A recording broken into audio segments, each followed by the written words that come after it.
அன்புக்குரியவர்களே, இந்த திருப்பலியை திருமதி செல்வி அவருடைய குடும்பம் செழிப்பாக வளரவும் பாதுகாப்பு பெற்றிடவும் அவருடைய பேரப்பிள்ளைகள் எல்லாரும் கல்வியிலும் ஞானத்திலும் சிறந்து விளங்கவும் அவர்கள் எடுக்கிற எல்லா முயற்சிகளிலும் ஆண்டவர் துணையாய் இருக்கும்படி இந்த திருப்பலியை நாம் ஒப்புக் கொடுத்து செல்கிறோம். தந்தை மகன் தூயாவியின் பெயராலே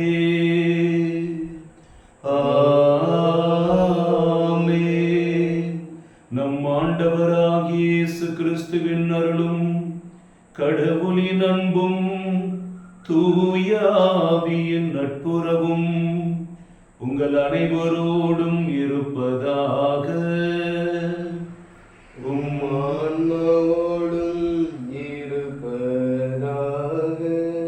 கிறிஸ்து இயேசுவில் நம்பிக்க சகோதர சகோதரிகளே, இயேசுனுடைய திரு இருதயத்திலிருந்து அன்பும் ஆசீர்வாதமும் உங்களுக்கு உண்டாவதாக. கடவுளுடைய அன்பு பிள்ளைகளே, எல்லோரும் நம்மை கைவிட்டால்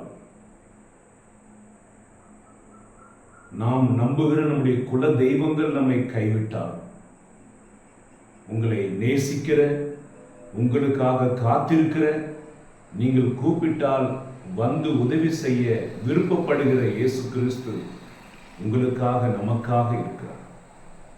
அந்த இயேசு வந்து நீங்கள் எதையெல்லாம் முடியவில்லை என்று சோர்ந்து போயிருக்கிறீர்களோ அவற்றையெல்லாம் அற்புதமாய் முடித்து தருவார். ஆகவே அவருடைய ஆசீர்வாதத்தை இன்றைக்கு பெற்றுக்கொள்வதற்கும் இந்த திருப்பலியில் நாம் பங்கெடுப்பதற்கும் தடையா இருக்கிற நம்முடைய குற்றங்களின் குறைகளும் ஏற்று மனம் வருந்தி மன்னிப்பு கேட்போம். எல்லாம் வல்ல இறைவனிடமும் சகோதர சகோதரிகளே உங்களிடமும் நான் பாவி என்று ஏற்றுக்கொள்கிறேன். ஏனெனில் என் சிந்தனையாலும் சொல்லாலும் செயலாலும் கடமைகள் தவறியதாலும் பாவங்கள் பல செய்தேன். என் பாவமே, என் பாவமே, என் பெரும் பாவமே. ஆகையால் எப்பொழுதும் கன்னியான தூய மரியாதையும் வானதூதர் புனிதர் அனைவரையும் சகோதர சகோதரிகளையும் நம் தேவனாகிய ஆண்டவரிடம் எனக்காக வேண்டிக் கொள்ள மன்றாடுகிறேன்.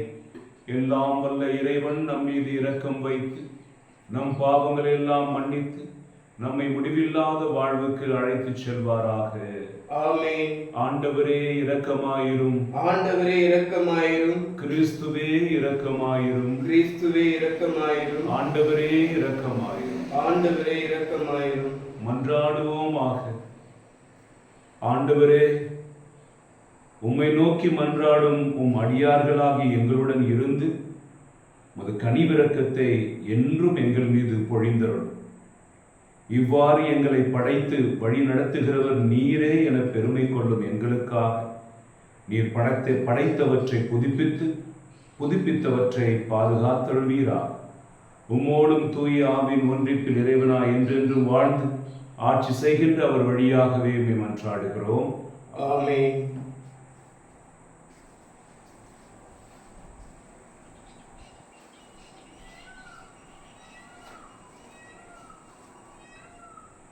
முதல் வாசகம். உன் முழு இதயத்தோடு உன் கடவுளாகிய ஆண்டவரிடம் அன்பு கூர்வாயாக. இணைச்சட்ட நூலிலிருந்து வாசகம். அதிகாரம் 6, இறை வார்த்தைகள் 4 முதல் 13 முடிய. மோசே மக்களை நோக்கி கூறியது: இஸ்ரவேலே செவிகொடு, நம் கடவுளாகிய ஆண்டவர் ஒருவரே ஆண்டவர். உன் முழு இதயத்தோடும் உன் முழு உள்ளத்தோடும் உன் முழு ஆற்றலோடும் உன் கடவுளாகிய ஆண்டவரிடம் அன்பு கூர்வாயாக. இன்று நான் உனக்கு கட்டளையிடும் இவ்வார்த்தைகள் உன் உள்ளத்தில் இருக்கட்டும். நீ அவற்றை உன் பிள்ளைகளின் உள்ளத்தில் பதியுமாறு சொல். உன் வீட்டில் இருக்கும் போதும் உன் வழி பயணத்தின் போதும் நீ படுக்கும் போதும் எழும்போதும் அவற்றை பற்றி பேசு. உன் கையில் அடையாளமாக அவற்றை கட்டிக்கொள். உன் கண்களுக்கிடையே அடையாள பட்டமாக அவை இருக்கட்டும். உன் வீட்டின் கதவு நிலைகளிலும் நுழைவாயிலிலும் அவற்றை எழுது.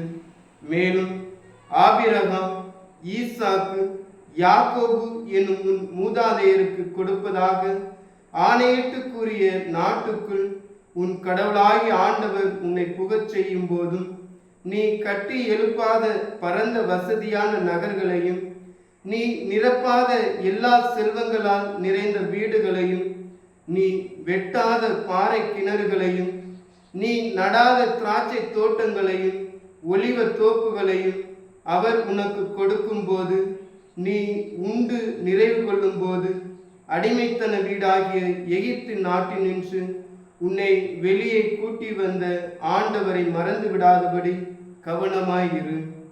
உன் கடவுளாகிய ஆண்டவருக்கு அஞ்சி நட, அவருக்கு பணிந்து அவர் பெயராலே ஆணையிடு. ஆண்டவரின் அருள்வாக்கு. இறைவா உமக்கு நன்றி. பதிலுரை பாடல். பல்லவி. என் ஆற்றலாகிய ஆண்டவரே, உம்மிடம் நான் அன்பு கூறுகிறேன். என் ஆற்றலாகிய ஆண்டவரே, உம்மிடம் நான் அன்பு கூறுகிறேன். என் ஆற்றலாகிய ஆண்டவரே, உம்மிடம் நான் அன்பு கூறுகிறேன். ஆண்டவர் என் கற்பாரை, என் கோட்டை, என் மீட்பர். பல்லவி. என் ஆற்றலாகிய ஆண்டவரே, உம்மிடம் நான் அன்பு கூறுகிறேன். என் இறைவன், நான் புகலிடம் தேடும் மலை அவரே. என் கேடயம், எனக்கு மீட்பளிக்கும் வல்லமை, என் அரண். போற்றுதற்குரிய ஆண்டவரை நோக்கி நான் மன்றாடினேன். என் எதிரிகளிடமிருந்து நான் மீட்கப்பட்டேன். பல்லவி. என் ஆற்றலாகிய ஆண்டவரே, உம்மிடம் நான் அன்பு கூறுகிறேன். ஆண்டவர் உண்மையாகவே வாழ்கின்றார். என் கற்பாரையாம் அவர் போற்ற பெறுவாராக. என் மீட்பராம் கடவுள் மாற்றியிருவாராக. தாம் ஏற்படுத்திய அரசருக்கு மாபெரும் வெற்றியை அளிப்பவர் அவர். தாம் திருப்பொழிவு செய்த தாவீதுக்கும் அவர்தம் மரபினருக்கும் என்றென்றும் பேரன்பு காட்டுபவரும் அவரே. பல்லவி. என் ஆற்றலாகிய ஆண்டவரே, உம்மிடம் நான் அன்பு கூறுகிறேன்.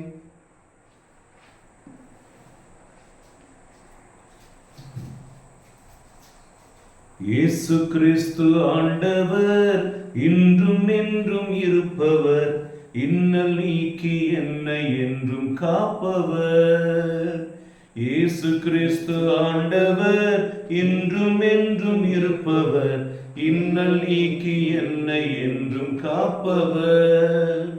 ஆனந்தம் அல்லேலூயா, ஆனந்தம் அல்லேலூயா, இறைவன் இயேசு என்றும் என்னில் இருப்பதால். ஆனந்தம் அல்லேலூயா, ஆனந்தம் அல்லேலூயா, இறைவன் இயேசு என்றும் என்னில் இருப்பதால். ஆண்டவர் உங்களோடு இருப்பாராக, உம் ஆன்மாவோடும் இருப்பாராக. புனித மத்தேயு எழுதிய பரிசுத்த நற்செய்தியிலிருந்து வாசகம். ஆண்டவரே, மாட்சி உமக்கே.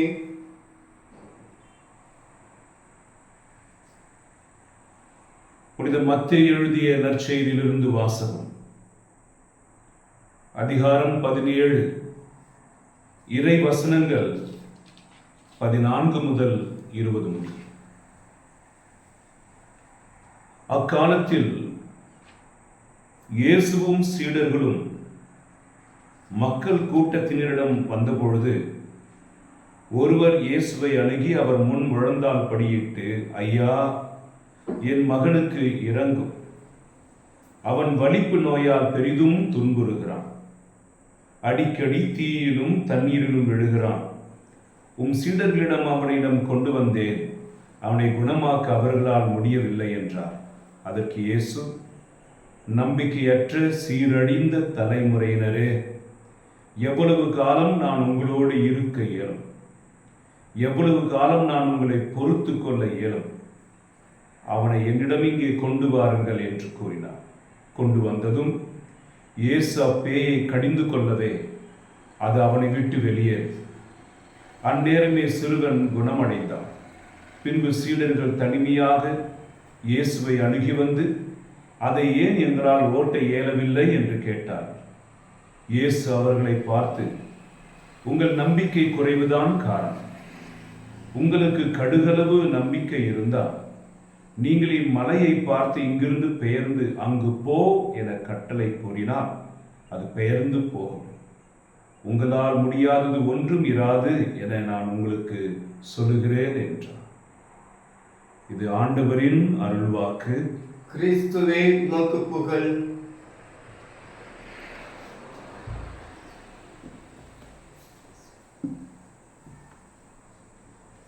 கிறிஸ்து இயேசுவில் அன்புக்குரிய சகோதர சகோதரிகளே, உங்களோடு ஆண்டவருடைய வார்த்தை பகிர்ந்து கொள்வது பெருத்த மகிழ்ச்சி. நம்முடைய கிறிஸ்துவ பாடல்களும் எத்தனையோ பாடல்கள் நாம் பாட தொடங்கும் பொழுதே நமக்கு பெரிய உற்சாகத்தை கொடுக்கும். அப்படிப்பட்ட பாடல்கள் ஒன்றுதான், நமக்கொருவர் இருக்கிறார், நம்மை விசாரிக்க துடிக்கிறார், உன்னையும் என்னையும் இயேசு நேசிக்கிறார், தம் உள்ளங்கைகளில் வரைந்திருக்கிறார். உனக்கும் எனக்கும், உங்களுக்கும் எங்களுக்கும் ஒருவர் இருக்கிறார். நாம் எப்படி இருக்கிறோம், நல்லா இருக்கிறியா என்று விசாரிக்க துடிக்கிறார். அவர் தம் கரங்களில் நம்மை வரைந்து வைத்திருக்கிறார். அவர்தான் இயேசு. அன்புக்குரியவர்களே, இன்றைக்கு நற்செய்தியில் துயரத்தோடு கலவரத்தோடு இருக்கிற ஒரு தகப்பன் தன் மகனை பற்றிய துயரத்தோடு இயேசுவிடத்தில் வருகிறார். அந்த மகனை பேய் பிடித்திருக்கிறது என்றும் தண்ணீரிலும் நெருப்பிலும் அவனை அது தள்ளி கொல்ல பார்க்கிறது என்பதையும் சீடர்களிடத்தில் கொண்டு வந்தேன், அவர்களால் குணப்படுத்த முடியவில்லை என்பதையும் அங்கலாய்ப்போடு அவர் இயேசுவிடத்தில் சொல்கிறார். இன்றைக்கும் நாம் வாழ்கிற இந்த நேரத்திலும் கூட இப்படிப்பட்ட பிசாசினால் பாதிக்கப்பட்டவர்கள், மனநிலை பாதிக்கப்பட்டவர்கள், இருளின் ஆவிகளினால் அலைக்கழிக்கப்படுகிறவர்கள், ஒரு இடத்தில் அமராமல் சுத்தி சுத்தி போய்கொண்டு வருகிறவர்கள், புத்தி பேதலித்து போனவர்கள் என்று நிறைய பிரச்சனைகளோடு மக்கள் இருக்கிறார்கள். எல்லா மருத்துவர்களை பார்த்தாலும் அவர்களுக்கு சுகம் கிடைப்பதில்லை. ஆனால் இங்கு இயேசு கிறிஸ்து வேதனைப்படுகிறார். இன்னும் எத்தனை நாட்களுக்கு நான் உங்களோடு இருப்பேன்? யாரை பார்த்து சொல்றார்? சீடர்களை பார்த்து. அதுவும் கடுமையான வார்த்தை. என்ன சொல்றாருன்னா, நம்பிக்கையற்ற சீரழிந்த தலைமுறையினரே. இந்த வார்த்தையை இயேசு போதிப்பதனுடைய சொல்வதனுடைய காரணம் என்ன? அவர் சொல்றார், இன்னும் எத்தனை நாள் உங்களோடு நான் இருப்பேன்? இன்னும் எத்தனை பிரசங்கங்களை தான் நீங்கள் கேட்பீர்கள்? இன்னும் எத்தனை அற்புதங்களை தான் நீங்கள் கேட்பீர்கள்? ஆகவே சீடர்கள் மேல் இயேசு கிறிஸ்துக்கு இருந்த ஒரு விரக்தி. என்ன சொல்ல வந்தார்? இந்த வல்லமை உங்களுக்கு நான் கொடுத்திருக்கிறேனே. ஏனெனில் இது மத்தேயு சுவிசேஷம் 17ஆம் அதிகாரம் 14-20. ஆனால் மத்தேயு சுவிசேஷம் 10ஆம் அதிகாரம் எடுத்து வாசிங்களேன். அது முதல் வசனம் என்ன சொல்லுது? இயேசு சீடர்கள் அனைவரையும் தம்மிடம் வரவழைத்து அனைத்து நோய்களின் மீதும் அனைத்து தீய ஆவிகளின் மீதும் அவர்களுக்கு அதிகாரம் கொடுத்திருந்தார். நம்முடைய வாழ்க்கையில் நமக்கு ஆண்டவர் எவ்வளவு நெருக்கமாய் இருக்கிறார் என்றும் அவர் நமக்கு எவ்வளவு வல்லமையை கொடுத்திருக்கிறார் என்பதும் தெரியாததனால் தான் நாம் பிரச்சனைகளில் பிரச்சனைக்கு பிரச்சனை அதிகமாகிக் கொண்டே இருக்கிறது. நாம் தெய்வ சக்தியோடு கடவுள் கொடுத்த அந்த வல்லமையை உணர்ந்தவர்களாக முழந்தால் படியிட்டு ஜெபித்தாலே காரியங்கள் நடக்கும். ஆனால் நம்முடைய இந்த மனித தன்மை அந்த சிறுவனை எப்படி சீடர்களால் குணப்படுத்த முடியவில்லையோ அப்படித்தான் நாம் நம்முடைய பிரச்சனைகளை கையாள முடியாமல், நம்முடைய பிள்ளைகளை சரியாக நடத்த முடியாமல், நம்மை சுற்றி இருக்கிற பிரச்சனைகளை தீர்க்க முடியாமல் நாம் திணறிக்கொண்டிருக்கிறோம். இன்னும் கூடுமானால் வேறு எங்கேயாவது போய் விடுதலை கிடைக்குமா என்று ஆண்டவருக்கு விரோதமான இடங்களிலும் ஆண்டவர் செய்யக்கூடாது என்று சொன்ன காரியங்களையும் செய்து நாம் அப்படி வாழ்ந்து கொண்டிருக்கிறோம். இந்த நாளில் ஆண்டவர் நமக்கு தருகிற ஒரு பெரிய நம்பிக்கை என்னவென்றால், நான் இருக்கிறேன், அவர் தம் பையனை கூட்டு வந்து முன்னாடி வைக்கிறார். அவன் எப்படி இருக்கிறான்? தண்ணீரையும் நெருப்புலையும் விழுந்து ஒரு வலிப்பு வந்தவன் மாதிரி பேயை பிடிச்சு ஒரு குலைந்து கிடக்கிறான். ஆகவே தன்னுடைய வாரிசு, அடுத்த தலைமுறை அது இங்கே நாசமாய் கிடக்கிறது.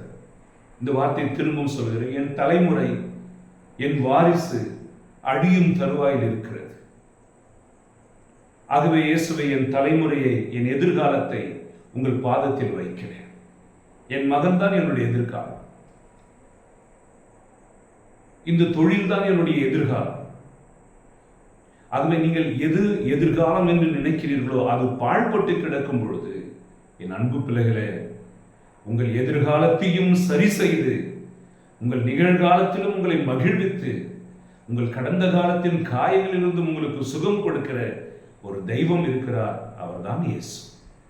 அல்லேலூயா, அல்லேலூயா. அந்த அன்பு தெய்வம் நேற்றும் இன்றும் என்றும் மாறாதவர்.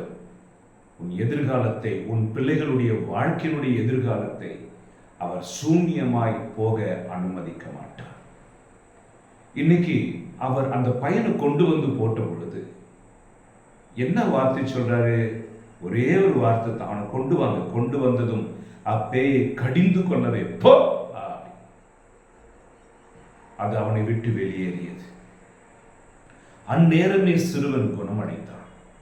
இந்த செய்தியை கேட்டுக்கொள்கின்ற இருக்கிறவர்களே, உங்களுக்காக இருக்கிற தெய்வம், உங்களை விசாரிக்க துடிக்கிற தெய்வம், நீங்கள் இயேசுவினுடைய முன்பாக ஒரு பிரச்சனையை கொண்டு வருகிற அந்த நேரமே, விசுவசிக்கிற நேரமே, உங்கள் செவிகளில் கேட்காவிட்டாலும் அவருடைய அதட்டல் சப்தம் ஒலிக்கிறது. நீங்கள் காது கொடுத்து கேட்காவிட்டாலும் முடியாவிட்டாலும் பிசாசுகள் காதுகளை அடைத்துக் கொண்டு போய்விடுகிறோம் என்று ஓடிவிடுகின்றன. நம்முடைய கண்களால் காணவிட்டாலும் ஆண்டவருடைய நெருப்பு வருகிற பொழுது அதை தாங்க முடியாமல் பிசாசின் சக்திகள் ஓடிவிடுகின்றன. இந்த பிரசங்கத்தை கேட்கும் பொழுது நீங்கள் விசுவசிக்கிற பொழுது கூட உங்கள் வீட்டில் ஆண்டவருடைய நெருப்பு எரிவதை நீங்கள் உணரலாம். விடுதலை நீங்கள் அனுபவிக்கலாம். கடவுளுடைய ஒற்றை வார்த்தையில் பிசாசு அன்றைக்கு ஓடி போனது. மகன் சுகமடைந்தான். எதிர்காலம் சீரடைந்தது. பின்பு சீடர்கள் தனிமையாக இயேசுவை அணுகி வந்து, அதை ஏன் எங்களால் ஓட்ட இயலவில்லை? ஏன் ஓட்ட இயலவில்லை? முதலில் கடவுளுடைய அற்புதம் நடைபெறுவதற்கு சில காரியங்கள் நமக்கு தேவைப்படுகிறது. ஒன்று, முதல் காரியம், கடவுள் நம்மோடு இருக்கிறார் என்பதை விசுவசிக்க வேண்டும். Knowing that he is the Lord. ரோமேயர் 10:9 மீட்பு நமக்கு மிக அருகாமையில் இருக்கிறது, நம் இருதயத்தில் இருக்கிறது, நம் உதட்டில் இருக்கிறது, நம் நாவில் இருக்கிறது. இயேசு ஆண்டவர் என்று நீங்கள் உதட்டினாலே உச்சரித்து, மரித்த அவர் உயிரோடு எழுப்பப்பட்டிருக்கிறார், உயிரோடு இருக்கிறார் என்று நீங்கள் இருதயத்தில் விசுவசிப்பீர்கள் என்றால், உள்ளூர விசுவசிப்பீர்கள் என்றால் மீட்பு பெறுவீர்கள். ஆக உங்களுக்கு விடுதலை அல்லது உங்களை சார்ந்தவர்களுக்கு விடுதலையும் நீங்கள் கொடுப்பதற்கு தேவைப்படுகிற முதல் காரியம் விசுவாசம். கடவுள் என்னோடு இருக்கிறார் என்கிற விசுவாசம். விசுவாசத்தோடு நீங்கள் ஜெபிக்கிற ஜெபம் அற்புதங்களை கொண்டு வரும். ஆகவே இந்த தகப்பன் சீடர்களால் குணப்படுத்த முடியலன்னு கொண்டு வந்தது போல, உங்களால் மருத்துவர்களால் குணப்படுத்த முடியவில்லை அல்லது எங்களுடைய குல தெய்வங்களால் குணப்படுத்த முடியவில்லை என்று எதெல்லாம் உங்களால் முடியவில்லை என்று கடைசி சூழ்நிலை இருக்கிறீர்களோ, இயேசுவினிடத்தில் நம்பிக்கையோடு வாருங்கள்.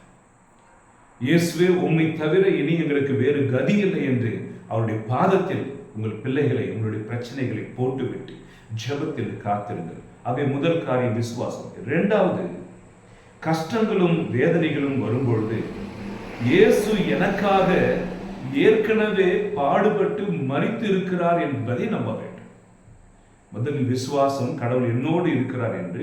இரண்டாவது, இசையாஸ் புஸ்தகம் 53:4-5-6 அவர் நமக்காக பாடுபட்டார், நம் அக்கிரமங்களுக்காக தண்டிக்கப்பட்டார், நம்மை மீட்கும்படி அவர் தன் உயிரை கையளித்தார்.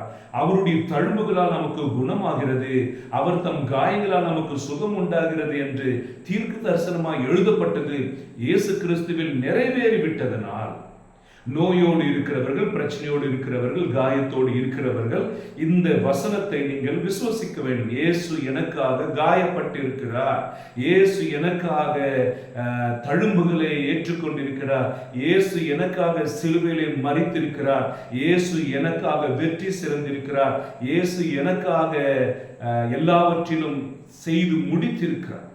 இப்படி நீங்கள் அறிக்கையிடும் பொழுது அவருடைய இரத்தத்திலும் அவருடைய பாடுகளிலும் அவருடைய மரணத்திலும் அவருடைய உயிர்ப்பிலும் நீங்கள் பங்கெடுக்கிறீர்கள். இது நான் சொல்வது உங்களுக்கு புரிகிறதா? இயேசு ஏற்கனவே நமக்கு சம்பாதித்து வைத்திருக்கிறார் என்பதை நீங்கள் அறிக்கையிடுகிற பொழுது அது வல்லமை நமக்கும் வந்து சேர்கிறது. எப்படி என்றால், ஒரு குடும்பத்துல ஒரு பையன் காணாமல் போயிட்டான். அவங்க அப்பாவுக்கு நிறைய சொத்து இருந்துச்சு, 4 அண்ணன் தம்பிங்க. அவங்க 4 பேருக்கு சொத்து எழுதப்பட்டு விட்டது. திடீரென்று இறந்து போனவன் என்று கருதப்பட்ட மகன் வந்து சேர்ந்தான். அப்பா உயிரோடு இருக்கிறார். ஆகவே அவர் சொல்லுகிறார், என்னுடைய சொத்து இவனுக்குமே. அந்த 4 குமாரரும் என்ன சொல்றாங்க, இல்ல சொத்து நீங்க ஏற்கனவே எழுதிட்டீங்க, அதனால அது எங்க 4 பேருக்கு தான் என்று கோர்ட்டுக்கு போடுறாங்க. அப்போ இது தந்தையினுடைய சொத்து, தந்தையினுடைய உரிமை சொத்து. அவர் விருப்பப்பட்டு எழுதியிருக்கிறார். 4 மகன்கள் இருக்கிறார்கள் என்று.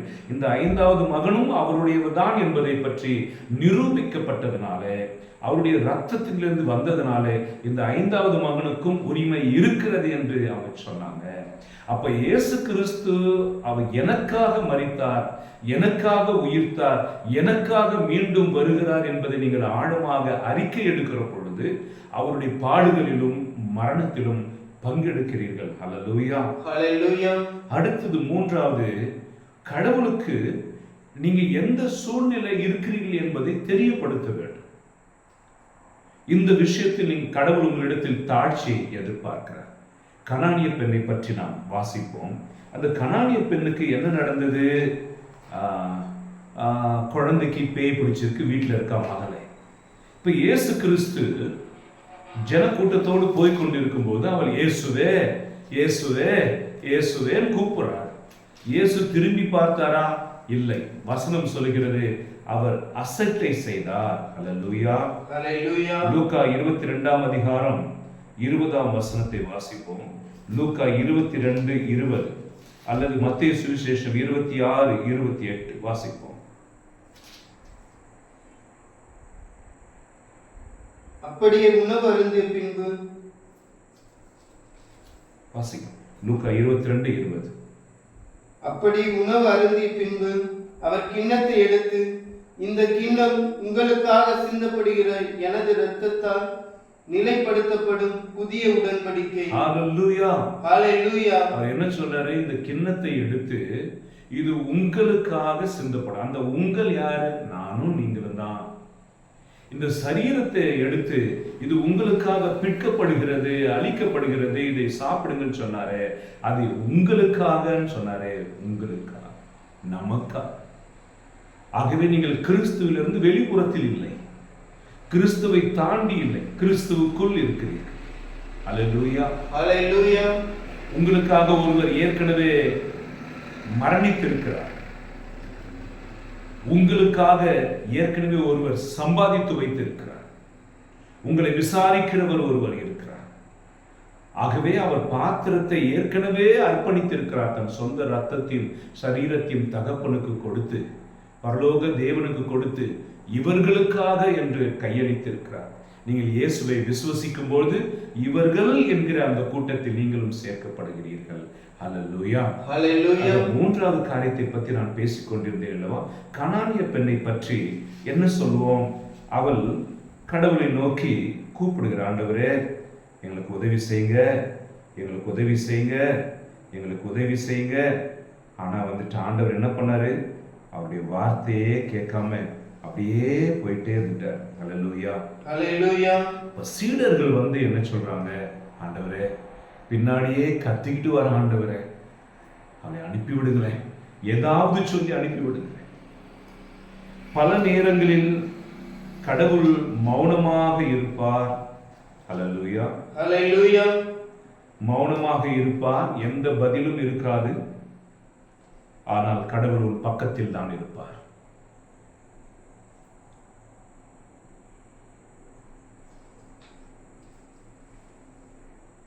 லூக்கா சுவிசேஷம் 22ஆம் அதிகாரம் 46ஆம் வசனத்தில் இயேசு கிறிஸ்து கெத்செமனி தோட்டத்தில் மிகுந்த வேதனையோடு, தந்தையே, என்னுடைய தனியா விட்டுட்டீங்களே, இந்த துன்பக்கலத்தை என்னால் தாங்க முடியாது, வேண்டாம் என்று அவ்வளவு துயரப்படுகிறார். பதில் வரவில்லை. ரத்தம் பாறையில் விழுகிறது, வேர்வை துளிகளில். அப்பொழுதும் கடவுள் பதில் கொடுக்கவே இல்லை. அப்ப நம்ம என்ன நினைச்சுக்குவோம்? கடவுள் பதில் கொடுக்கல. ஆனா வசனம் சொல்லுகிறது, இயேசு கிறிஸ்து அந்த துயரத்தை தாண்டினார் என்று, சித்தம் நிறைவேறட்டும் என்று அவர் பலம் பெற்றுக்கொண்டார். எப்படி? அவர் பேசாமல் இருந்தாரே தவிர இயேசுவுக்கு பக்கத்தில் தான் இருந்தார். உங்களுடைய பிரச்சனையிலும் கூட அவர் பதில் தராதவரை போல உங்கள் பக்கத்திலே இருப்பார். ஆனால் அவர் உங்கள் பக்கத்திலேயே நிற்கிறார். எதற்காக? ஒரு விஷயம் அவர் காண விரும்புகிறார். நீங்கள் தொடர்ந்து அவரை விசுவசிக்கிறீர்களா? நீங்கள் தொடர்ந்து அவரை நம்புகிறீர்களா என்பதை பற்றி அவர் அறிய விரும்புகிறார். ஹல்லேலூயா, ஹல்லேலூயா. மூன்றாவது காரியம், இந்த சீடர்களால குணப்படுத்த முடியவில்லையே அப்படின்னு அவங்க அப்பா வீட்டிலேயே இந்த குழந்தைய வச்சுட்டு இல்லாம கொண்டு வந்தார் பார்த்தீங்களா? அதனால முயற்சி எடுங்க. கடவுளிடத்தில் உங்கள் பிரச்சனைகளை கொண்டு வாருங்கள். நம்பிக்கை இழந்து போகாதீர்கள். இயேசுவினிடத்தில் தொடர்ந்து வாருங்கள். ஹல்லேலூயா, ஹல்லேலூயா. இந்த மூன்று காரியங்களை நீங்கள் செய்யும் போது, விசுவசிக்கும் பொழுது, அறிக்கையிடும் பொழுது, தெரியப்படுத்தும் பொழுது, அங்கே அற்புதங்கள் நடக்கிறது. கனானிய பெண் அமைதியா கத்திட்டே வந்தா. ஏசப்பா ஒன்றும் பேசல. சீடர்கள் சொல்றாங்க, ஏதாவது சொல்லி அனுப்புங்க. அப்புறமா கேட்டார், மகளே, என் பிள்ளைகளுக்குரிய உணவை எடுத்து நாய்களுக்கு போட முடியுமா? வசனம் பயங்கரமான வசனம். அந்த பிள்ளையை பார்த்து நாயின்னு சொல்லிவிட்டார். அந்த பெண் என்ன செஞ்சா? ஐயா, உன் பிள்ளைகள் மேஜையில் சாப்பிடுகிற பொழுது சில பருக்கைகள் கீழே விழுமே, அதை நாய்க்குட்டிகள் தின்னுமே, எங்களை அப்படி நினைச்சுக்கிங்க ஐயான்னு சொன்ன அடுத்த நிமிஷமே இயேசு சொல்கிறார், அம்மா, உன் விசுவாசம் பெரியது. ஹல்லேலூயா, ஹல்லேலூயா. அம்மா, உன் விசுவாசம் பெரியது. அன்றைக்கு அந்த நிமிட பொழுதே அவள் மகளுக்கு சுகம் கிடைத்தது என்று வேதம் சொல்கிறது. என் அன்பு பிள்ளைகளே, இன்றைக்கு இயேசுவினிடத்தில் வந்த தகப்பனுடைய கண்ணீரை பார்த்து ஒரு நொடி பொழுதில் மகனுக்கு ஆண்டவர் சுகத்தை கொடுத்தார். கனானிய பெண்ணுடைய விசுவாசத்தை சோதித்தறிந்த பின், அம்மாவின் விசுவாசம் பெரிது என்று அந்த நிமிடத்திலேயே அந்த மகளுக்கு சுகத்தை கொடுத்த கடவுள் இன்றைக்கு உங்களுக்கு சுகத்தை கொடுக்க மாட்டாரா? ஆகவே விசுவசியுங்கள். என்ன விசுவசிக்கிறான்? கடவுள் என்னோடு தான் இருக்கிறார். அவர் மௌனமாய் இருந்தாலும் சரி. சில சமயத்துல நம்ம அப்பாவையோ அம்மாவையோ நம்ம சில கோபத்துல திட்டிடும், இல்லைன்னா அவங்க நம்மளை அடிச்சிடுவாங்க. ரெண்டு எது நடந்தாலும் பேச மாட்டாங்க, அந்த வீட்டை விட்டு போயிடுவாங்களா? பக்கத்திலே தான் இருப்பாங்க. அதே போல கடவுள் சில நேரங்களில் குறிப்பிட்ட சில காரியங்களை நமக்கு உணர்த்துவதற்காக, நம்முடைய விசுவாசத்தை பற்றி தெரிந்து கொள்வதற்காக, அவர் மௌனமா இருந்தாலும் நீ தொடர்ந்து அவரை தேடுகிறாய் என்பதை கண்டுபிடிப்பதற்காக அவர் சற்று மௌனமாக இருப்பார். நீ தொடர்ந்து உன் விசுவாசத்தை வெளிப்படுத்தினார் மிகப்பெரிய அற்புதங்கள் உங்களை வந்து சேரும். ஹல்லேலூயா, ஹல்லேலூயா, ஹல்லேலூயா, ஹல்லேலூயா. விடுதலை பயணம் 18ஆம் அதிகாரம் 32ஆம் வசனம். ஆண்டவர் சொல்றாரு, நம்ம வீட்டில் பிள்ளைங்க இருக்கிறாங்க, ஒரு 5 பேர் இருக்கான்னு வச்சுக்கிறேன். என் புள்ள செத்து போட்டோம், என் புள்ள அழிஞ்சு போட்டோம், எந்த அப்பனாவது நினைப்பாங்க, எந்த தாயாவது அப்படின்னு நினைப்பாங்க. என் மக கெட்டு குட்டிச்சவரா போட்டு நான் கண்ணால பார்த்திருக்கேன். குடிச்சு வாந்தி எடுத்து துணியை அவளுக்கு கூட தெரியாத பையனை வீட்டுக்கு எல்லாம் இழுத்துட்டு வரும்போது அவனை குளிப்பாட்டுகிற தாயை பார்த்திருக்கிறேன். தன் காதோடு இருக்கிற அந்த தொங்கட்டாவை இழுத்துட்டு போய் போதை மருந்து குடிச்சிட்டு வந்தவனை போலீஸ்காரங்கிட்ட ஒப்படைக்காம நான் பார்த்துக்கிறேன்னு சொன்ன தாய். ஆகவே எந்த தகப்பனாவது தன் மகனுடைய பிள்ளைகளுடைய மரணத்தை விரும்புவார்களா? வசனத்தை வாசிப்போமே. விடுதலை பயணம் 18:32.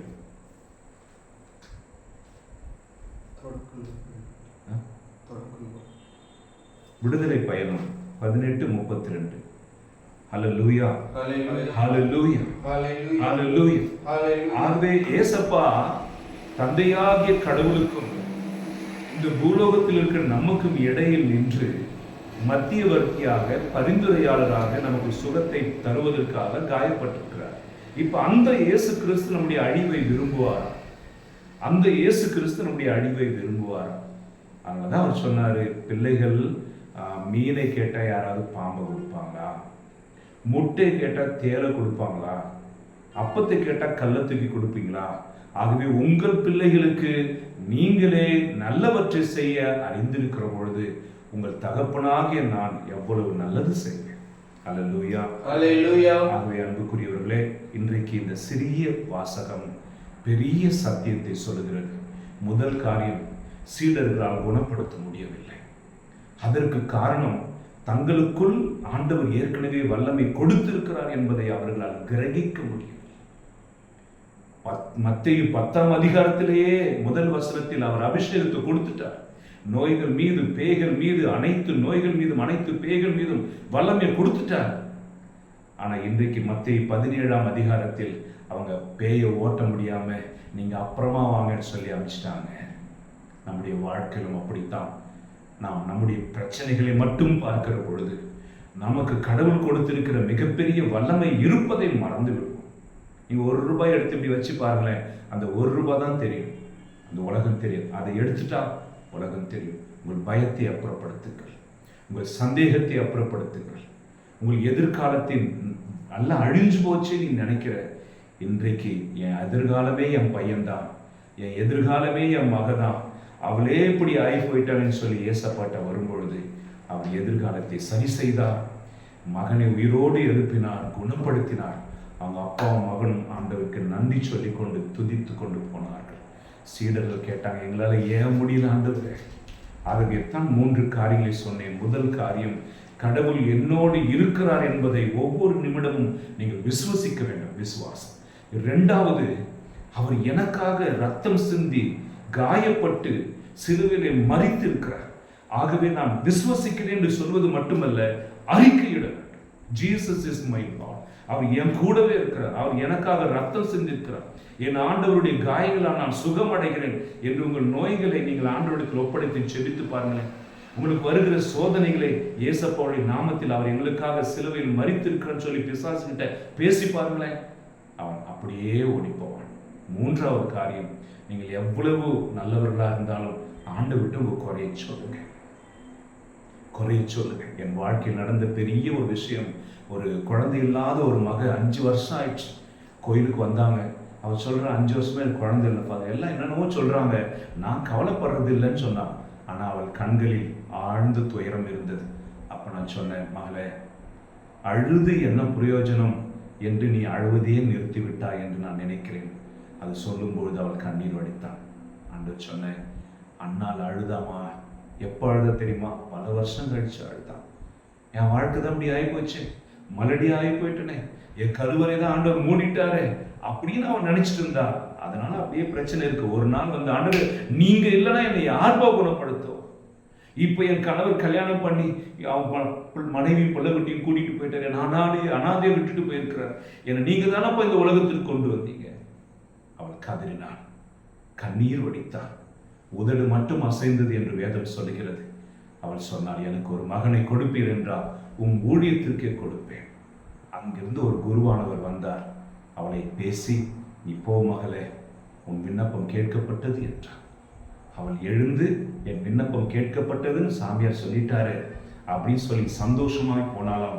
அதிலிருந்து அவளுடைய முகம் துக்கமாய் காணப்படவில்லையாம். அவள் வீட்டுக்கு போன உடனே நல்ல விஷயம் நடக்குது, கரு உண்டாகிறது. இத்தனை நாட்கள் இல்லாத ஆசீர்வாதம் நம்முடைய யுத்தத்தில், ஜெப யுத்தத்தில் அது நடக்கிறது. கண்ணீர் ஜெபத்திற்கு வல்லமை இருக்கிறது, முழங்கால் யுத்தத்திற்கு வல்லமை இருக்கிறது. அல்லேலூயா. 3வது காரியம், கடவுளிடத்தில் தெரியப்படுத்துங்க. அவர் அதை எதிர்பார்க்கிறார். அதற்கு ஒரு உதாரணம் என்ன சொன்னேன், இந்த கனானிய பெண் இயேசுகிட்டே திரும்ப திரும்ப வந்து கத்திட்டு இருந்தா கூட இயேசு கண்டுக்காம போனார். ஏன் போனார்? அவள் வேற்றினத்தின் பெண். சுத்தி இருக்கிறவங்களாம் இவருடைய ஜனங்கள், அவளோ வேற்றினத்தின் பெண். அவள் விசுவாசம் எவ்வளவு பெரியது என்பதை இவர்களுக்கு காண்பிப்பதற்காக அவர் அப்படி செய்தார். மௌனமாக இருந்தார். அவள் கத்திக்கொண்டே பின்னாடி வந்த பொழுது கூட அசட்டை செய்தார். பேச ஆரம்பித்த பொழுது நாய்களுக்கு பிள்ளைகளுக்குரிய உணவை போட முடியாது என்று சொல்லி அவனை கேவலமாக கூட சொன்னார். ஆனால் அவளோ தன்னை நாயாக பாவித்து எனக்கு இரக்கம் காட்டும் என்று சொன்ன பொழுது அவர் சொன்னார், அம்மா, உன் விசுவாசம் பெரியது, போ, உன் மகள் சுகமடைந்திருப்பார். அவள் போனா, பேய் பிடிச்சிருந்த மகள் சுகமடைந்தார். அவள் எப்பொழுது இயேசுவோடு பேசிக் கொண்டிருந்தாலோ அந்த நிமிஷம்தான் அவளை பேய் விட்டு போயினது என்று வேதம் சொல்லுகிறது. ஒரு நிமிடம் கண்களை மூடி செவியுங்கள். உன் ஜெபம் ஒருவேளை கேட்கப்படவில்லையா? ஆண்டவர் மௌனமாக இருக்கிறார். நினைத்தது ஒன்று நடந்தது ஒன்று என்று வேதனையில் தவிக்கிறாய். யோசேப்பினுடைய வாழ்க்கையில் எல்லாம் தவறுதலாக நடந்தது. அவனை கிணத்துல போட்டாங்க, அடிமையாய் விற்றார்கள், சிறைச்சாலைக்கு போனார். எல்லாம் எதற்கு? அவரை முன்கூட்டியே எகிப்து தேசத்திற்கு கொண்டு போய் வருங்காலத்தில் வரப்போகிற பஞ்ச நாட்களில் இவர் எகிப்தினுடைய அதிபதியாக இருக்கணும். அவங்க அப்பா, அண்ணன் பிள்ளைங்க, மனைவி எல்லாருக்கும் கழுதை மாடு எல்லாவற்றுக்கும் உணவு அளிக்கிறவராக இவர் மாற வேண்டும் என்பதற்காக யோசேப்பினுடைய வாழ்க்கையில் கடவுள் ரொம்ப நாட்கள் அவர் மௌனமாயிருந்தார். பல வருடங்கள் யோசேப்பினுடைய வாழ்க்கையில் கடவுள் மௌனம் காத்தார். நீங்கள் தொடக்க நூல் 50ஆம் அதிகாரத்திலே நீங்கள் வாசித்து பார்த்தீர்கள் என்றால் அவர் யோசேப்பு சொல்லுவார், உங்கள் எல்லோருக்கும் உதவுவதற்காக ஆண்டவர் என்னை முன்கூட்டியே இங்கு அனுப்பி வைத்தார். நம்முடைய கண்களுக்கு இப்பொழுது புரியாது, நம்முடைய அறிவுக்கு இப்பொழுது எட்டாது. ஏன் கடவுள் என்னை இப்படி வாதிக்கிறார், ஏன் எனக்கு இந்த துன்பம் நீங்குவதில்லை என்று நீங்கள் கலங்கலாம். கடவுள் பதில் கொடுக்காததனால் குழம்பலாம். இயேசு கிறிஸ்து கெத்செமனில் குழம்பியது போல நீங்கள் குழம்பலாம், பாரத்தோடு இருக்கலாம். ஒரு சத்தியத்தை மற்றும் உணர்ந்து கொள்ளுங்கள், உங்களுக்கு ஆண்டவர் பதில் கொடுக்கவில்லை என்றால் உங்கள் விசுவாசத்தை சோதிக்கிறார் என்ற அர்த்தம். உங்கள் விசுவாசம் எண்பிக்கப்படுகிற பொழுது நீங்கள் தாங்கிக் கொள்கிற இந்த வலியினால் எத்தனை லட்சம் மக்கள் மீட்கப் போகிறார்கள் என்று அவருக்கு தெரியும். ஆகவே இயேசு கெத்செமனியில் அந்த சோதனையை ஜெயித்த பிற்பாடு உலகத்திற்கே இரட்சகராக அவர் கிண்ணத்தையும் ரச பாத்திரத்தையும் ரொட்டியையும் எடுத்து உங்களுக்காக இதை நான் என்னை கையளிக்க ஒப்பு கொடுத்தார். யோசேப்பு காப்பாற்றப்பட்டு உயர்த்தப்பட்ட பிற்பாடு மொத்த தேசத்திற்கும் அவர் இரட்சகராக மாறினார். என் அன்பு பிள்ளைகளே, இந்த செய்தியை கேட்டுக்கொண்டிருக்கிறவர்கள், உங்களில் யாராவது இந்த ஒரு சந்தேகம், ஏன் எங்கள் ஜெபம் கேட்கப்படவில்லை, ஏன் எந்த கோயிலுக்கு போனாலும் எங்களுக்கு இது நடக்கவில்லை, ஏன் எங்கள் ஆண்டவருடைய குரல் எங்களுக்கு கேட்க மாட்டேன் என்கிறது என்று நீங்கள் நினைக்கிறீர்களா? கடவுள் அமைதியா இருக்கிறதை தவிர உன்னை விட்டு எங்கேயும் போய்விடலை. உன் அருகிலே தான் இருக்கிறார், உன் அருகிலேயே இருக்கிறார். ஹல்லேலூயா, ஹல்லேலூயா, ஹல்லேலூயா, ஹல்லேலூயா, ஹல்லேலூயா, ஹல்லேலூயா. மத்தேயு சுவிசேஷம் 15ஆம் அதிகாரம் 23ஆம் வசனத்தை வாசித்து இன்றைக்கு நாம் முடித்துக் கொள்வோம். மத்தேயு 15ஆம் அதிகாரம் 23ஆம் வசனம். ஆனால் இயேசு அவரிடம் ஒரு வார்த்தை கூட மறுமொழியாக சொல்லவில்லை. யாருக்கு? கனானிய பெண்ணுக்கு. ஒரு வார்த்தை கூட சொல்லல. சும்மா போயிட்டு வாமா அடுத்த வாரம் கூட சொல்ல. அவர் மௌனமா இருந்தார். ஆகவே கடவுள் மௌனமா இருக்கிறார் என்றால் உன் விசுவாசத்தை அதிகமாக எதிர்பார்க்கிறார். அன்னைக்கு கனானிய பெண் அந்த மக சுகமடைஞ்ச பிற்பாடு சீடருக்கு எல்லாருக்கும் அவர் ஒரு செய்தியாக மாறினார். உன்னுடைய வாழ்க்கையோட கஷ்டம் இருக்கும். உன்னை சுற்றி இருக்கிறவனும் ஐயோன்னு சொல்லுவாங்க. திடீர்னு ஒரு நாள் உன் விசுவாசத்திற்கு பரிசாக கடவுள் மிகப்பெரிய வெற்றியை கொடுப்பார். அப்பொழுது யாரெல்லாம் உன்னை பார்த்து பரிதாபம் என்று சொன்னார்களோ அத்தனை பேருக்கும் நீ நற்செய்தியாக சாட்சியாக நிற்பாய். ஹல்லேலூயா, ஹல்லேலூயா, ஹல்லேலூயா, ஹல்லேலூயா. செருப்பு இல்லாம ட்ரவுசர் இல்லாம சுத்திட்டு இருந்த இவனா என்று நீ ஐஏஎஸ் மாதிரி அதே ஊருக்குள்ள வரும்போது மேல தாள தம்பட்டையோட உங்களுக்கு ஒரு மாலை போட்டு கூப்பிடுவாங்களே, அது நடக்கும். இவளுக்கா கல்யாணம் நடக்க போது, மாப்பிள்ளை வரப்போறான், அந்த கனமாய் அந்த கல்யாணத்தை ஆண்டவர் நடத்தி வைப்பார். ஆகவே என் அன்பு பிள்ளைகளை, சோர்ந்து போகாதீர்கள். இயேசுவின் இருதயம் இன்றைக்கு சொல்கிற வார்த்தை, உங்கள் பிள்ளைகளை ஆண்டவர் கைவிட மாட்டார். உங்கள் எதிர்காலம் நாசமாய் போக அவர் விட்டுவிட மாட்டார். உங்கள் விசுவாச குறைவினால் தான் அந்த பேய்களை ஓட்ட முடியவில்லை. இயேசுவின் நாமத்தை கையில் எடுங்கள், இயேசுவின் இரத்தத்தை கையில் எடுங்கள். எனக்காக அவர் சிலுவிலே மரித்திருக்கிறார் என்பதை அறிக்கையிடுங்கள். ஆண்டவருடைய அற்புதம் உங்கள் வாழ்க்கையில் நடக்கும். ஆண்டவர்கள் அனைவரையும் ஆசீர்வதிப்பாராக. ஆமென்.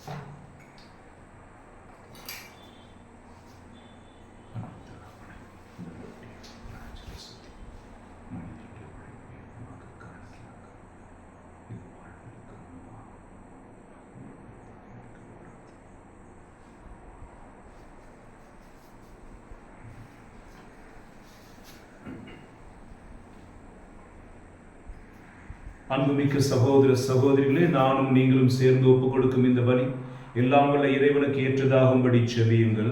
ஆண்டவர் தமது பெயரின் புகழ்ச்சிக்காகவும் ஆட்சிக்காகவும் தமது நன்மைக்காகவும் புனித திரு அவையின் அனைத்து நலனுக்காகவும் உமது கை நீட்டி இப்பலியை ஏற்றுக்கொள்வாராக. ஆண்டவரே, இக்காணிக்கைகளை கனிவுடன் ஏற்றுள்ள உம்மை வேண்டுகிறோம். இந்த ஆன்மீக பலியின் காணிக்கையை ஏற்று எங்களை உமக்கு நிலையான கொடையாக மாற்றுவீராக. எங்கள் ஆண்டவராக இயேசு கிறிஸ்து வழியாக மன்றாடுகிறோம். ஆமென். ஆண்டவர் உங்களோடு இருப்பாராக. உம் ஆன்மாவோடும் இருப்பாராக. இதயங்களை மேலே எழுப்புங்கள். ஆண்டவரிடம் எழுப்பியுள்ளோம். நம் இறைவனாகிய ஆண்டவருக்கு நன்றி கூறுவோம். அது தகுதியும் நீதியுமானது. ஆண்டவரே, தூயவரான தந்தையே, என்றும் உள்ள எல்லாம் உள்ள இறைவா, என்னாலும் எவ்விடத்திலும் நாங்கள் உமக்கு நன்றி செலுத்துவது மெய்யாகவே தகுதியும் நீதியுமாகும். எங்கள் கடமையும் மீட்புக்குரிய செயலும் ஆகும். ஏனெனில் பாவ படியால் வெகு தொலைவில் அகன்றிருந்த உம் பிள்ளைகளை உம் திருமகனின் இரத்தத்தாலும் தூய ஆவியாரின் வல்லமையாலும் உம்மோடு மீண்டும் ஒன்றிணைக்க திருவுளமானீரே. இவ்வாறு உம் மக்கள் மூவொரு கடவுளின் ஒன்றிப்பால் ஒருங்கிணைக்கப்பட்டு கிறிஸ்துவின் உடலும் தூய ஆவியாரின் கோவிலுமான திரு அவையாக திகழச் செய்தீர். இதனால் பல வகையில் வெளிப்படும்படி ஞானத்தை புகழச் செய்தீர். ஆகவே வானதூதர் திரளோடு ஒன்று சேர்ந்து நாங்களும் உம்மை புகழ்ந்தேத்தி ஒரே குரலாய் மகிழ்ச்சியுடன் அறிக்கையிட்டு சொல்வதாவது: தூயவர் தூயவர் தூயவர், வான்படைகளின் கடவுளாம் ஆண்டவர். விண்ணகமும் மண்ணகமும் ஒரு மாட்சியால் நிறைந்துள்ளன. உன்னதங்களிலே ஓசானா. ஆண்டவர் பெயரால் வருவார் ஆசி பெற்றவர். உன்னதங்களிலே ஓசானா. ஆண்டவரே, நீர் மெய்யாகவே தூயவர், தூய்மை அனைத்திற்கும் ஊற்று. ஆகவே உம்முடைய ஆவியை பொழிந்து இக்காணிக்கைகளை தூய்மைப்படுத்திட உம்மை வேண்டுகிறோம். இவ்வாறு எங்கள் ஆண்டவர் இயேசு கிறிஸ்துவின் உடலும் இரத்தமும் ஆகியவை எங்களுக்கு மாறுவனவாக. அவர் பாடுபட உளம் கனிந்து தம்மை கையளித்த பொழுது அப்பத்தை எடுத்து உமக்கு நன்றி செலுத்தி அதை பிட்டு தம் சீடர்களுக்கு அளித்து அவர் கூறியதால், அனைவரும் இதிலிருந்து பெற்று உண்ணுங்கள், ஏனெனில் இது உங்களுக்காக கையளிக்கப்படும் என் உடல்.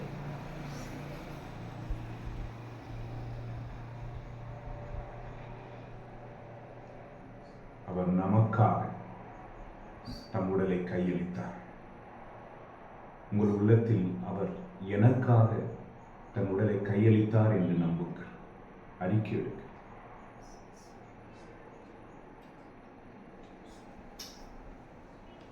அவ்வனமே இரவு விருந்தை அருந்திய பின் கிண்ணத்தையும் எடுத்து மீண்டும் உமக்கு நன்றி செலுத்தி தம் சீடர்களுக்கு அளித்து அவர் கூறியதாவது: அனைவரும் இதிலிருந்து பெற்று பருகுங்கள், ஏனெனில் இது புதிய நிலையான உடன்படிக்கைக்குரிய என் இரத்தத்தின் கிண்ணம்.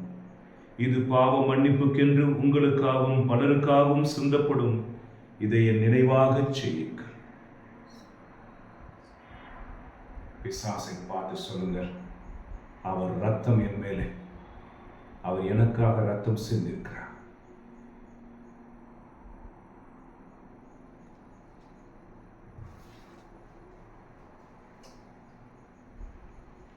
நம்பிக்கையின் மறைபொருள்.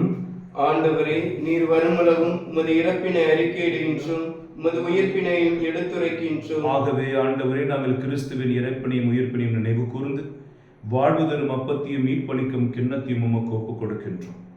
உம் திருமுன் நின்று உமக்கு ஊழியம் புரிய தகுந்தவர்கள் என எங்களை ஏற்றுக்கொண்டீர். எனவே உமக்கு நன்றி செலுத்துகிறோம். மேலும் கிறிஸ்துவின் உடலிலும் இரத்தத்திலும் பங்கு கொள்ளும் எங்களை தூய ஆவியார் ஒன்று சேர்க்க வேண்டும் என தாழ்மையோடு மன்றாடுகிறோம். ஆண்டவரே, உலகெங்கும் பரவி இருக்கும் திரு அவையை நினைவு கூர்ந்தருளும். எங்கள் திருத்தந்தை லியோ, எங்கள் ஆயர், எல்லா திருநிலையினராகிய அனைவரோடும் திரு அவை அன்பில் நிறைவேறச் செய்யும். இந்த நாட்களில் தொடர்ந்து திருப்பலி ஒப்புக் கொடுத்து தங்களுக்காக வேண்டிக் கொள்ளும்படி செபித்துக் கொண்ட திருமதி செல்வியுடைய குடும்பத்திற்காக செபிக்கிறோம். அவருடைய பிள்ளைகள் செய்கிற தொழில், பேர பிள்ளைகள், மருமக்கள், அவர்களுடைய போக்கையும் வரத்தையும் சகல ஆபத்திலிருந்தும் அவர்களை ஆண்டவர் காத்து இது நாள் வரைக்கும் செய்த நன்மைகளுக்கு நன்றி, தொடர்ந்து அவர்களை காத்தருளும்படியாக செபிப்பதால் அந்த குடும்பத்தை ஆசீர்வதிங்க அப்பா. இந்த இயேசுவின் திரு இறுதிய தியான இல்லத்திற்கு உதவி செய்த அத்தனை பேரையும் பல மடங்கு ஆசீர்வாதத்தால் நிரப்பியவர். இந்த திரு இறுதிய தியான இல்லத்தின் மேல் உண்மைக்கு இருக்கிற கனவையும் தரிசனத்தையும் செய்து முடிக்கக்கூடிய ஆற்றலையும் பக்தியையும் எங்களுக்கு தந்தார். உயிர்த்தெழும் எதிர்நோக்குடன் துயில் கொள்ளும் எங்கள் சகோதர சகோதரிகளின் இறந்தோர் அனைவரையும் இரக்கத்துடன் நினைவு கூர்ந்து உமது திருமுக ஒளியினுடைய ஏற்றருளும். எங்கள் அனைவர் மீதும் இரக்கமாயிரும். கடவுளின் கன்னித்தாயான புனித மரியா, அவருடைய கணவரான புனித யோசேப்பு, புனித திருத்தூதர்கள், இவ்வுலகிலும் உகந்தவராயிருந்தோராகிய புனிதர் அனைவருடனும் நாங்கள் நிலைவாழ்வில் பங்கு கொள்ளும் தகுதி பெற்று உம் திருமகன் இயேசு கிறிஸ்து வழியாக உம்மை புகழ்ந்தேத்தும் வரமருள உம்மை மன்றாடுகிறோம். இந்த பலியை ஒப்புக் கொடுக்கும் போது இன்னைக்கு நம்ம பிரசங்கத்துல கேட்டுமே, கடவுள் என் கூட இருக்கிறார். முதல் விஷயம், அவருடைய இரத்தமும் சரீரமும் எனக்காக அர்ப்பணித்திருக்கிறார். அதை அறிக்கையிடுவோம். நாம் இப்பொழுது அறிக்கையிடுவோம். இவர் வழியாக, இவரோடு, இவரில் எல்லாம் வல்ல இறைவனாகிய தந்தையே, தூய ஆவியின் ஒன்றிப்பில் எல்லா புகழும் மாட்சியும் என்றென்றும் உமக்கு உரியதே. ஆமென், ஆமென், ஆமென்.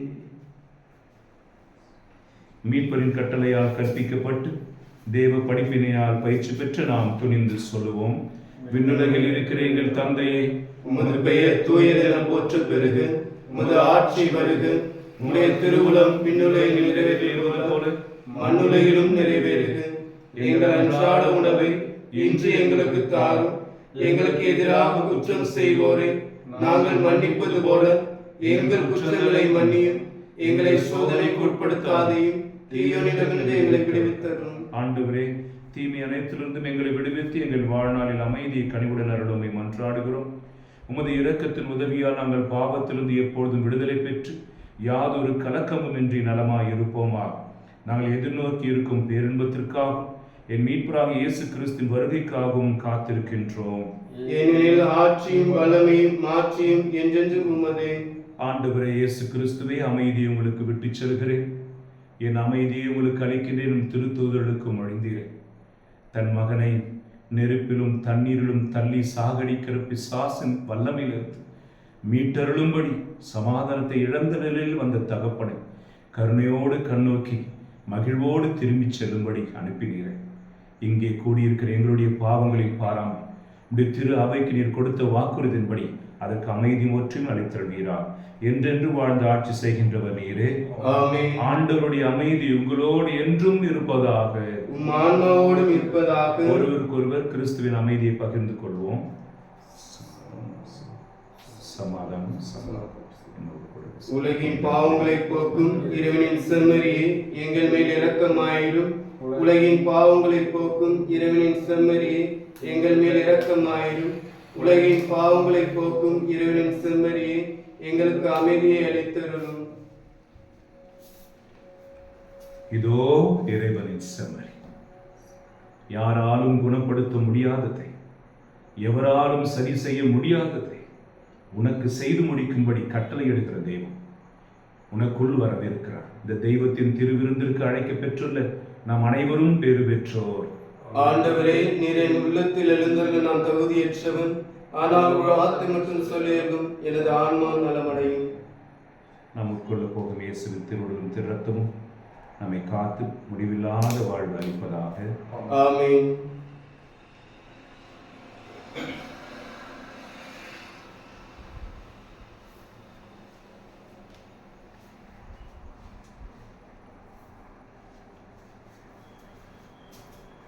கிறிஸ்துவின் திருவுடலும் திரு ரத்தமும்.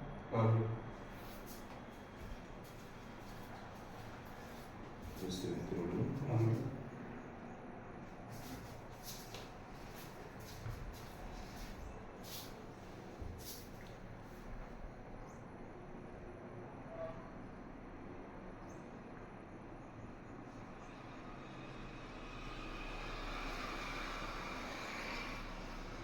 கிறிஸ்துவின் ஆன்மாவே என்னை புனிதமாக்கும். கிறிஸ்துவின் திருவுடலை என்னை மீட்டருளும். கிறிஸ்துவின் திரு ரத்தமே எனக்கு எழுச்சியூட்டும். கிறிஸ்துவின் விழாவின் தண்ணீரை என்னை கழுவிடும். கிறிஸ்துவின் பாடுகளை என்னை தேய்ச்சிடும். ஓ நல்ல இயேசுவே, எனக்கு செவிசாயும். உன் திரு காயங்களுள் என்னை மறைத்தருளும். உம்மிடமிருந்து என்னை பிரிய விடாதையும். தீய பகையிடமிருந்து என்னை காத்தருளும். எனது இறப்பின் வேளையில் என்னை அழைத்தருளும். உம்மிடம் வர எனக்கு கட்டளையிட்டருளும். புனிதர்களோடு எக்காலமும் உம்மை புகழச் செய்யும். ஆமென். மன்றாடுவோமாக. ஆண்டவரே, விண்ணக கொடையால் புதுப்பிக்க பெற்ற நாங்கள் முது முடிவில்லா உதவியையும் உடனிருப்பையும் பெற்றுக்கொள்ளச் செய்தோம். எங்களை என்றும் கனிவுடன் காக்க தவறாத நீர் நிலையான மீட்புக்கு எங்களை தகுதியுள்ளவர்களாக்குவீராக.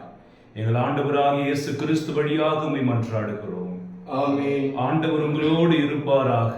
உம் ஆன்மாவோடும் இருப்பாராக. எல்லாம் வல்ல இறைவன் தந்தை, மகன், தூய ஆவியார் உங்களை ஆசீர்வதிப்பாராக. ஆமென்.